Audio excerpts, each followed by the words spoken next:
Om Jnana-timirandasya Gyananjana Shalakaya Chakshurmilitanjena Tasmai Shri Guruve Namaha. Vanchakalpa Tarubhyascha Kripa Sindhu Bhyevacha Patitanam Pavanebhyo Vaishnavebhyo Namo Namaha. So we have reached the 5th verse of these Siksastakam verses. Ayi nanda tanuja kinkadam patitam bambishame bhavambudo kripaya tavapada pankaja stita duli sajisham vichintaya. O my Lord, O Krishna, son of Maharaj Nanda, I am your eternal servant. But because of my own fruitive acts, I have fallen into this horrible ocean of nescience. Now please be causelessly merciful to me. Consider me a particle of dust at your lotus feet. Tomar nitya dasmui toma pasadhiya bodhiyacho bhavanave maya bada hoya. I am your eternal servant, but I forgot your lordship. Now I have fallen into the ocean of nescience, and I have been conditioned by the external energy. Kripa kori koromore padaduli sam tomar seva kado tomar sevam. Be causelessly merciful to me by giving me a place with the particles of dust at your lotus feet, so that I may engage in the service of your lordship as your eternal servant. Okay, so we can hear from our Guru Varga on this verse. We'll start here. The golden volcano of divine love. So, king of the land of love. O son of Nanda Maharaj, I am your eternal servant, yet because of my own karma, I have fallen into this terrible ocean of birth and death. Accept this fallen soul and consider me a particle of dust at your holy lotus feet. And now Srila Sridhar Maharaj's illumination. Here, Sri Chaitanya Mahaprabhu prays, O Lord, please consider me. I want to enter into the realm of your merciful glance. I do not know how to take proper care of myself, and so I invite your care. Please accept me and give me entrance. You are my guardian. I want to live under your protection. And who is he? We hear of different conceptions of Godhead, but here we have come to a beautiful conception of God. Krishna, the son of Nanda Maharaj. This is found only in Vrindavan. So this is very nice. Srila Sridhar Maharaj, he highlights the fact that in this verse, Mahaprabhu refers to Krishna as Nanda Tanuja, which means the son of Nanda. Right? So this is a very, special way, very particular way, unusual way, within the wider context of, the Vedic religion or religion in the world as a whole. To refer to God as somebody's child, as somebody's son, a kid. It's a very intimate, way, very charming way to refer to God. Not normally, the conventional ideal of God is as this great almighty being, little remote or very remote, awe-inspiring, majestic. But here he's being referred to as somebody's son, somebody's child. So immediately, with that phrase, with that expression, Nanda Tanuja, we're being brought into this very close conception, very close realization of the Lord. So what does that represent? God the beautiful. God has many aspects, no doubt, but what is special about the Krishna conception? He represents, love, beauty, sweetness, charm, intimacy. These are all the things that draw our heart to Krishna consciousness. So immediately, by this phrase, we're being brought in connection with that very wonderful, very sweet conception of Godhead. A great spiritual scholar, Raghupati Upadhyay, once met Sri Chaitanya Mahaprabhu near Mathura. There they had a discussion, and Mahaprabhu asked him, "Whom do we want to have as our master? Who is the final goal of life?" So this is, I think this was just after Mahaprabhu met with Rupa Goswami. When Mahaprabhu gave 10 days of instruction to Rupa Goswami, then it was shortly after that. Or it might have been just before, I can't remember, before or after, in the Prayag area. Yeah. What was Prayag and then became known as Allahabad, and now there's some other name, Prayag something they've gone back to. But anyway, so this is an interesting point, because normally Mahaprabhu is in the position of the instructor, but there are a few special cases, probably just 2 exceptions, where he puts himself in the position of the inquirer. So in the case of Ramananda Rai, and also this Raghupati Upadhyay. So it shows he's giving them some very special honor. And this was it was a short exchange, but it's famous, and Gurudev, we heard Gurudev quote it many times also. He just asked these 3 questions. What's the highest conception of God? What is the highest abode of the Lord? And what's the best age of the Lord? And so he answers, Krishna shamam eva param rupam puri madhu purivada kaishora adya eva parorasa. Oh, what is the highest rasa? What is the highest relationship? So he tells, the best form of the Lord is Shama Sundar Krishna, that beautiful, loving Lord of Vrindavan. What is the best abode? Vrindavan, Mathura.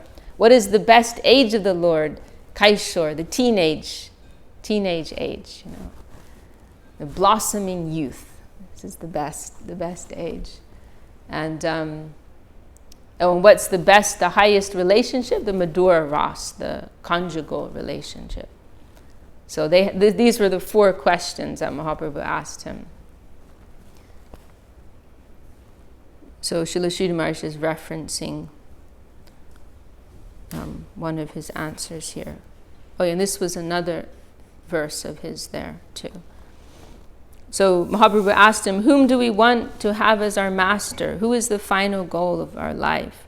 Raghupati Upadhyay answered, "Shrutim apare smritim itare bharatam anye bhajantu bhavabhitaha aham iha nandam vande yasya linde param brahma."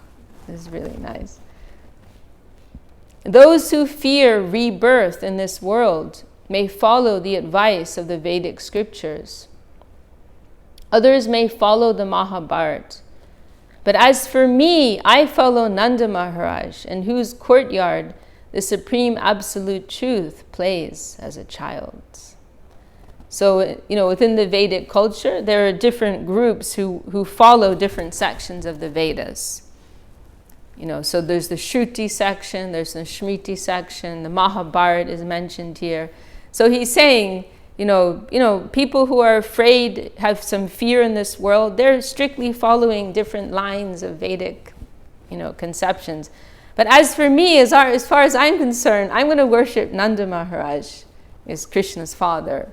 Because that Param Brahma, and he refers to Krishna in a very particular way here. Param Brahma, it's like a kind of impersonal way of referring to the Lord, like the supreme absolute,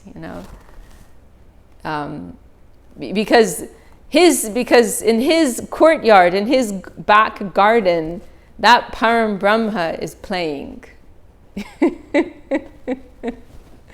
So this great, supreme, absolute, unknown, unseeable, unfeelable being who everybody's searching after, through so many different, difficult rituals and practices and mantras and austerities, that Param Brahma, He's in Nanda Maharaj's yard playing. So, so if you ask me what my worship is, I'll say I'm following him. Whatever he did, it was good. He did something right. I'm just going to follow him. Whatever he did, Because everyone else, they're following these difficult practices and they're getting some remote touch of this distant being. But he's so close and intimate with this Nanda Maharaj. So I'm going to follow his path. I'm going to worship him. This is my religion. Like he's got him, like that being who everyone's struggling to get a glimpse of. Nanda Maharaj has gotten him in the palm of his hand. So I think he did something right.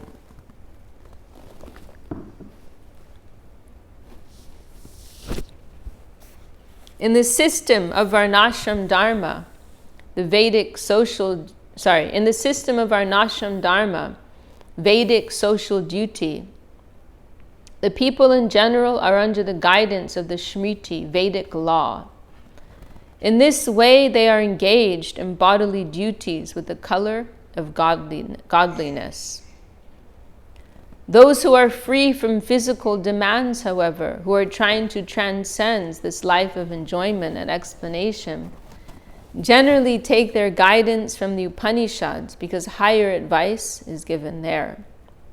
So there are those who are mostly following, karmic, worldly activities, but with some connection of higher spiritual thought. And then there are those who are more absorbed just in spiritual cultivation. So these are two classes of Vedic followers who are being mentioned here. But Raghupati Upadhyay says, I don't care for all of these things, but I feel a need to follow the guidance of my heart. I am not so much concerned with the brain. I consider that real peace has its connection with the heart. And my heart is always attracted by Krishna's father, Nanda. Krishna is said by authorities to be the supreme absolute truth, and that absolute is crawling in the courtyard of Nanda Maharaj. So I see concrete reality there. How has Nanda attracted the supreme absolute truth? In the Srimad Bhagavatam, the devoted King Parikshit Maharaj asks the boy saint Shukadev Goswami. So this is kind of like this verse like kind of parallels the one we just heard. It's like an accompanying. It's the same idea. Nanda kim akarod brahman shreya eva mahodayam yashoda cha mahabhaga papo yasya stanam hari. So he's saying in this verse, what did this Nanda Maharaj do?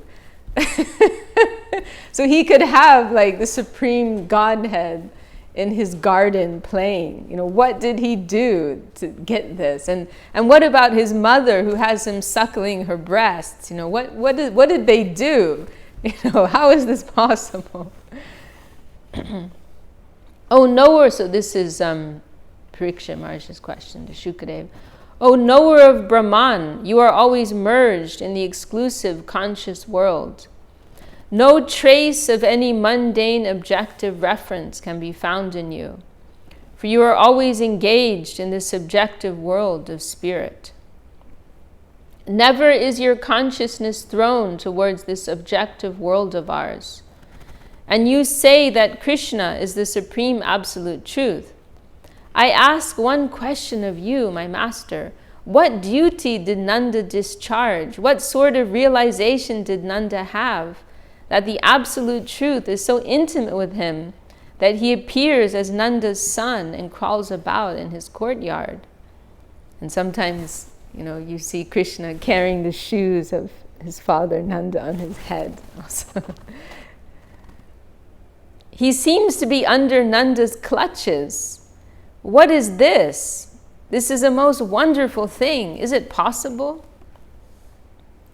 The yogis, the rishis, the great scholars and penance makers, so jnanis, tapasvis, they say that they sometimes have a rare peek into their object of aspiration and realization, and then they come back suddenly.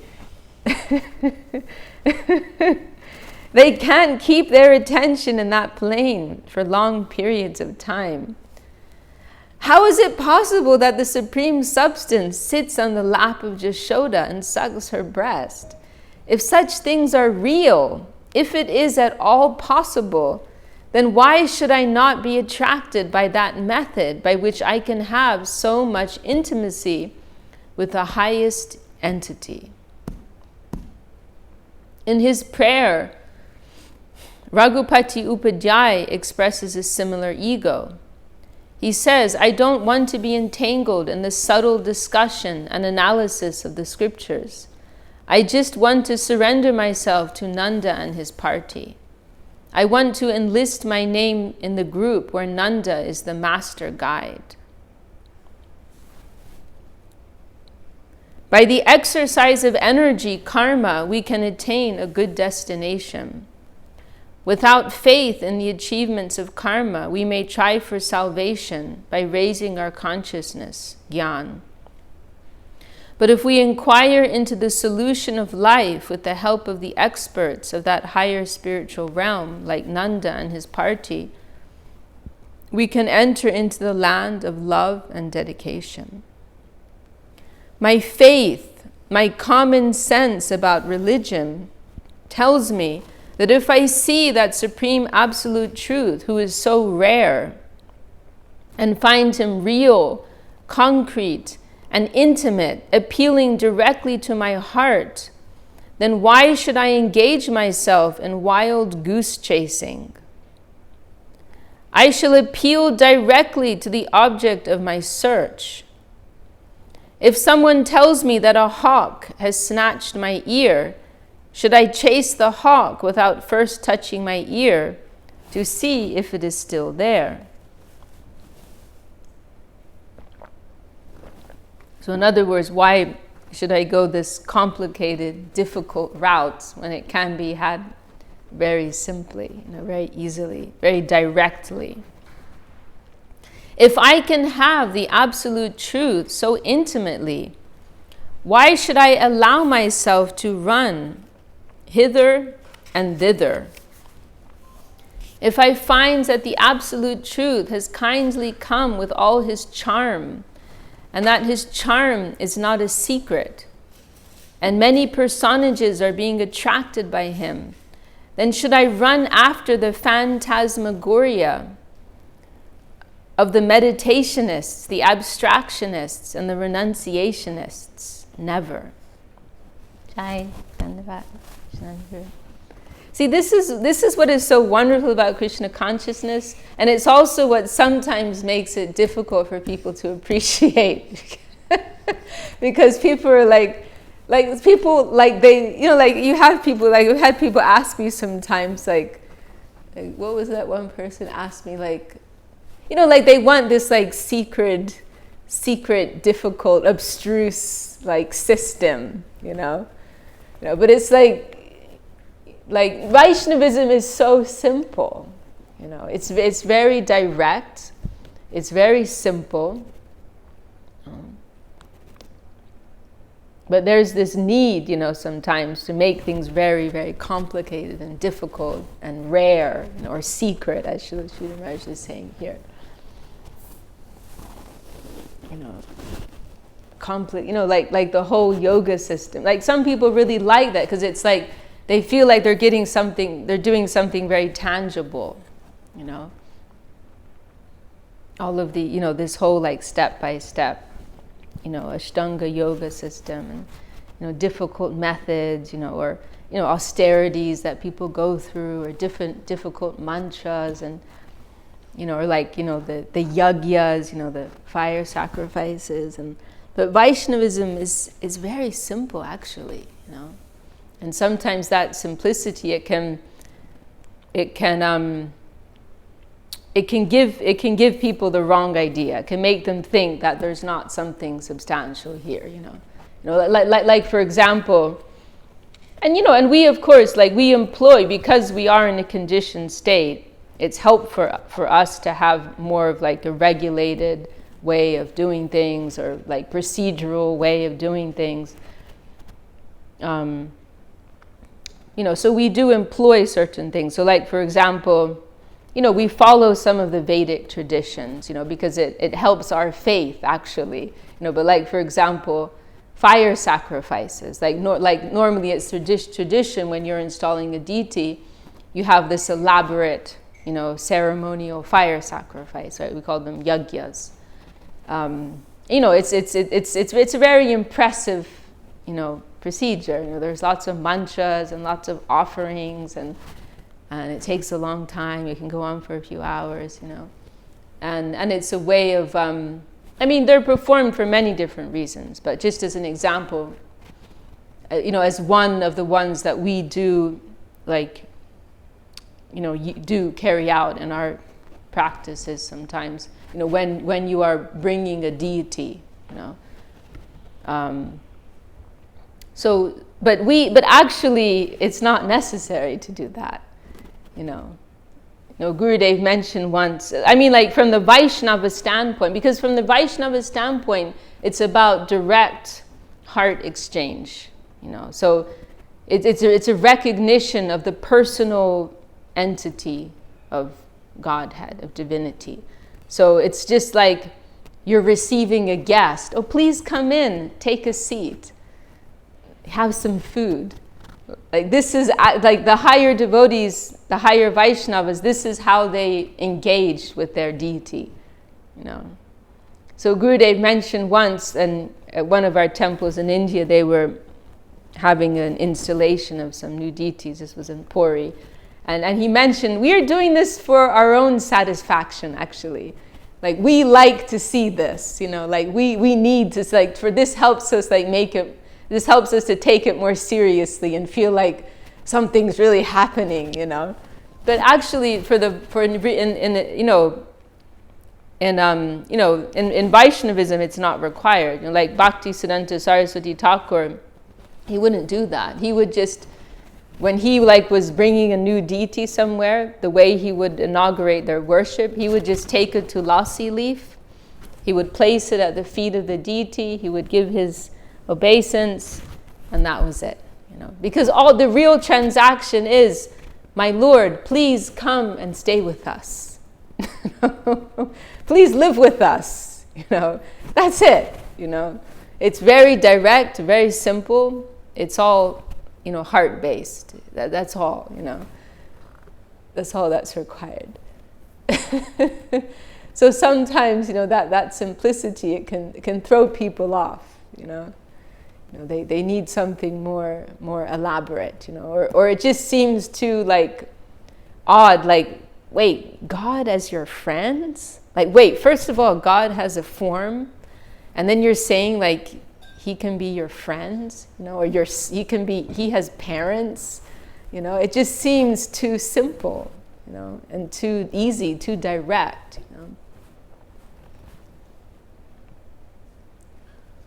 There's also some,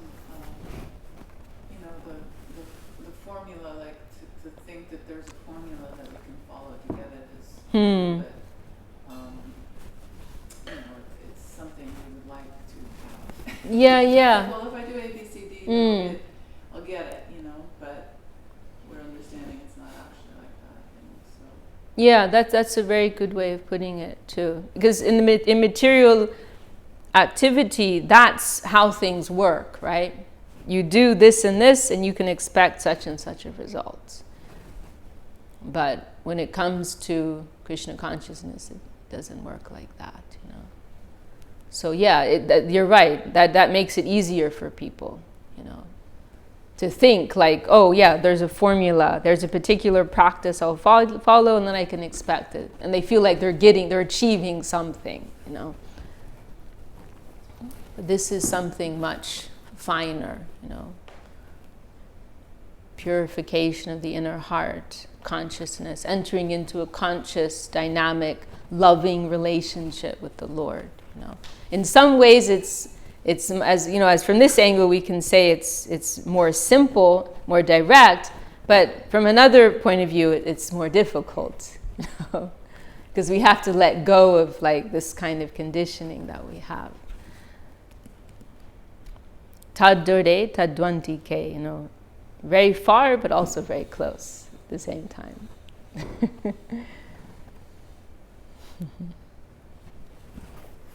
You cannot find the infinite with technicalities.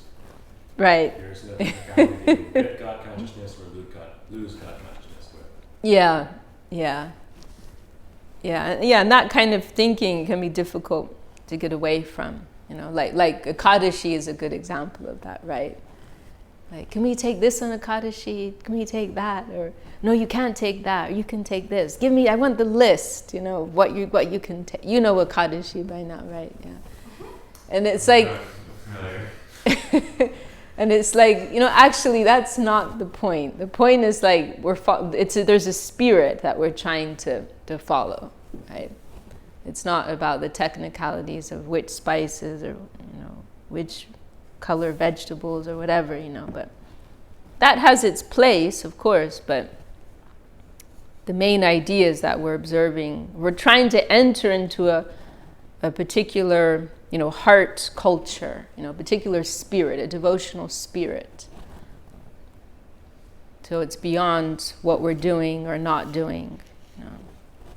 It goes beyond. And we were actually discussing this, I don't remember if it was yesterday or the day before, like Gurudev, our Gurudev Srila Govinda Maharaj, he was really encouraging this kind of more mature practice of Krishna consciousness, you know. Like sometimes people would ask him, we've heard, like, they would ask him, oh, is this right, or what's wrong, what should I do? And Gurudev would sometimes answer, like, you know, you're an experienced practitioner in Krishna consciousness. You know, you try to consider. You know, you take responsibility for this. You know, and we also mentioned this. I don't remember who was here, you know, but I like this really nice example where Gurudev, was it yesterday we mentioned it? But there was this one time, this senior devotee in our temple in Navadvip in Bengal, our Gurudev found out he was stealing some money from the temple, and but our Gurudev didn't say anything to him. And then that man found out that our Gurudev had found out, and then he was feeling more awkward because our Gurudev didn't say anything to him. And so he finally went to our Gurudev and said, "Oh, please forgive me, and you know, why aren't you saying anything? You know, please punish me in some way." And our Gurudev said, "No, I won't say anything to you." And he said, "Because you are not a new devotee. You know, you already know what's right and what's wrong.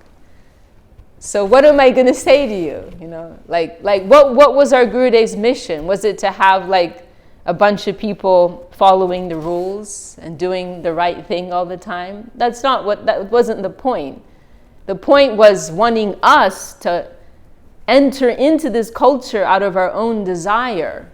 So if somebody is showing that they're not interested in that, then our Gurudev's not interested in just like punishing them or chastising. That's not the point. The point is like I want you to want this, and if you don't, then the conversation's kind of over, you know. So it's a more mature expression of religion, you know, of spiritual practice, where we need to actually put our hearts into this, you know, and do this out of our own desire, you know, not motivated by fear or guilt or obligation or anything like that. You know, but we need to feel that desire within our heart, from our deepest heart. You know, that's our Gurudev Srila Govinda Maharaj, he was very much in that, you know, mode.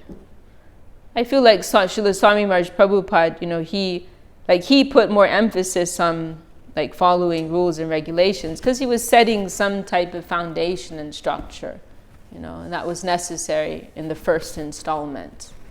And then Srila Govinda Maharaj was giving, like a more advanced understanding, you know. like another nice example, Divya Shakti told me there was some service that needed to be done, and Gurudev mentioned it like in a kind of a semi-public setting, and it was to do with raising funds for construction of one of our temples in Vrindavan, and no, not one of our temples, our temple there in Vrindavan. And Divya Shakti, that was like her main service, right? Collecting, raising funds for Gurudev and the projects in India. And so Gurudev mentioned he had a phone call actually about it, like they ran out of money. And so Gurudev just mentioned it, they ran out of funds, they have to stop the construction, what are we going to do? And Divya Shakti's sitting there, maybe Rajavini was there too. And she didn't want to leave because she was having such a wonderful time, like there with our Gurudev. It was his birthday, Vyasa Puja celebration approaching. But there was this service necessity, like somebody needed to go out and raise the funds to complete this project. And so she sat there like kind of going back and forth, and then finally she said, "Oh, Gurudev, would you like me to try and raise the money to finish this project?" And then Gurudev said to her, "Yes, this is the process. Not that I will ask you, but you will come forward, and you will say that you want to do this, Because, like in our experience, many of us have observed that's how Gurudev operated.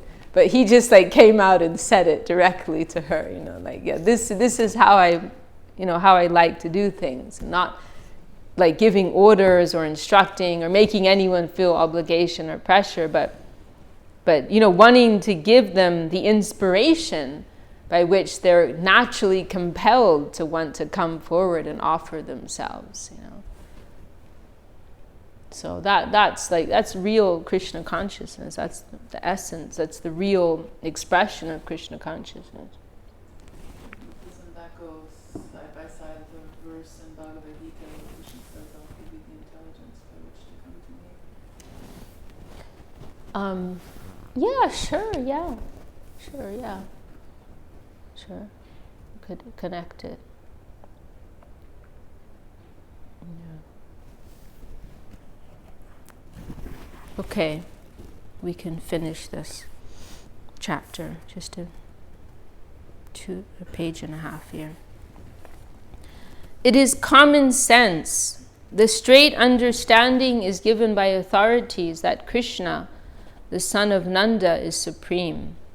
So when we have come up to that standard, then we can ask, O son of Nanda, Krishna, king of the country of love, I appeal for your affection. I am your servant. I feel within myself that I have some connection with you. I am subordinate to you, but somehow I am in adverse circumstances. I feel that there are so many enemies within me that are trying to take me away from you, that I can't give my attention to you all the time. At the same time, I feel from the inner plane of my heart that you are my master, you are all in all to me. My heart won't be satisfied without your companionship.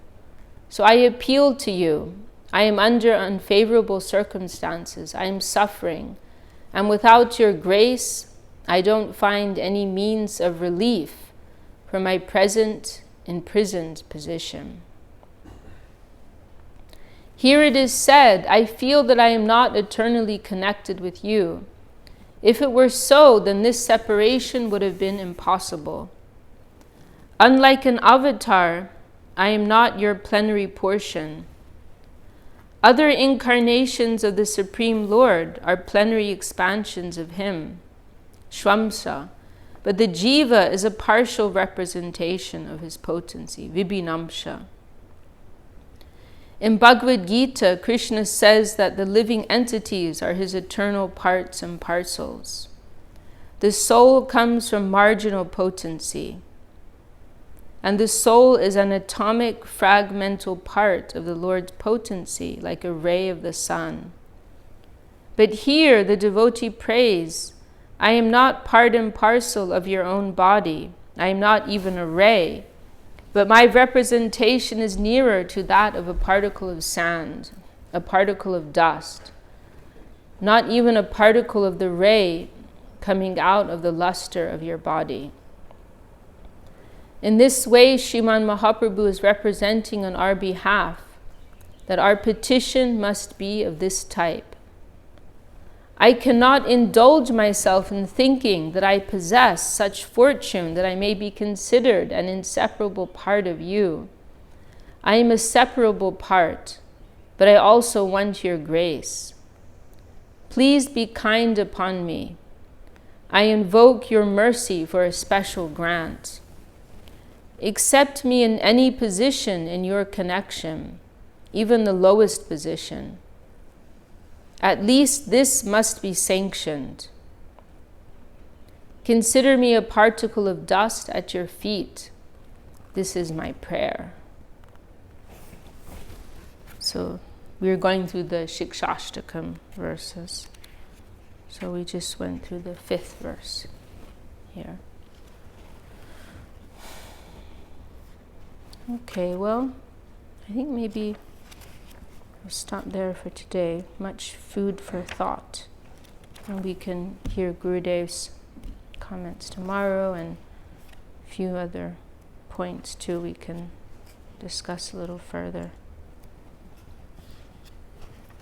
And this verse, it is, we can also mention, so, as we mentioned at the beginning, there's a progression of realization which is being described in these verses, these 8 verses. And this 5th one is kind of up to the point which is applicable for us, like where we are.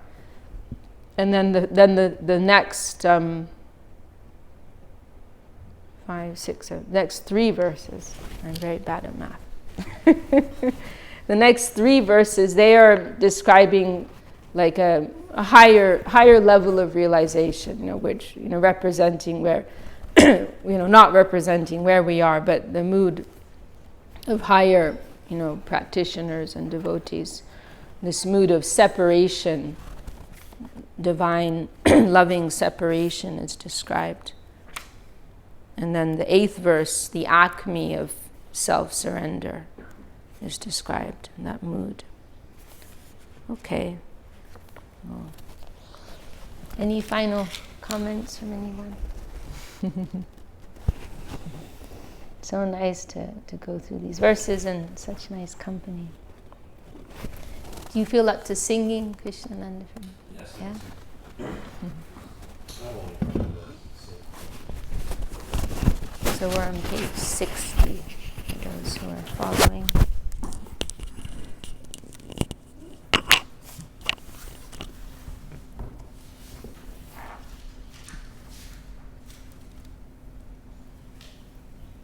Hariharaya Nama Krishnaya Havaya Namaha. Hariharaya Nama Krishna Jadavaya Namaha. Hariharaya Nama Krishna Jadavaya